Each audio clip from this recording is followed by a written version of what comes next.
Okay, so welcome back, guys. Welcome to today's lesson. And in this lesson we can see some columns field. Let me turn off this. So you go to view and turn it off, show axis, so we can see it. We can see some columns field. We can see this column, and this column, about 3 columns. So let's check other floors also. Let's scroll up.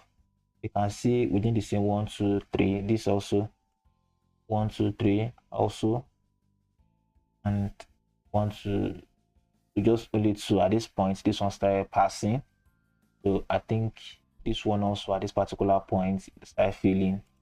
We can check it. So from the 7th floor and above, they started passing. So we'll check the reason why they fill and we'll see if there's something we can do. So let's scroll down. Now to select a column, so what I'll do is come to select object type, and I'll select columns. So only columns will be selected. Right click and show selected objects only, so you can see our columns. So let me turn on my grid line so we can understand where they are. And on the AutoCAD file, okay, so as that, now I can see these columns field, so I can just select this column. If you try to right click on it, it brings out this. So it's telling me the longitudinal reinforcement for that column exceeds this. So this is a critical point at 2.4. So you can see the station location, and we'll press details to bring out the calculation sheet for us. So 200, hit your screen, so you can scroll down.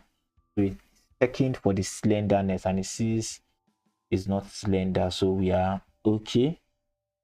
So design, so the total design load coming on the column is 3633 kilonewton, and the design moment is 72. In this other direction is 120. So the minimum is this, So the area of seal required is 7200, and ETABS said we cannot exceed 4%. That is why it's telling us it's failed.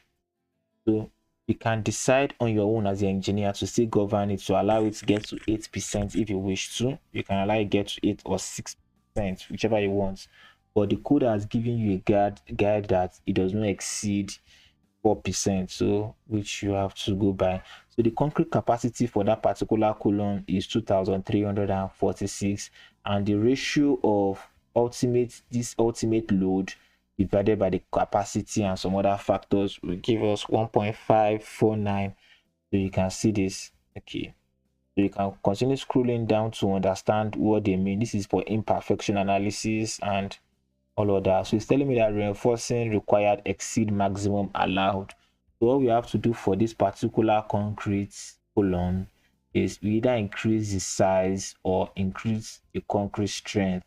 So you can go through here and you see what they are. So this is the concrete strength, and see the steel strength, and for the shear.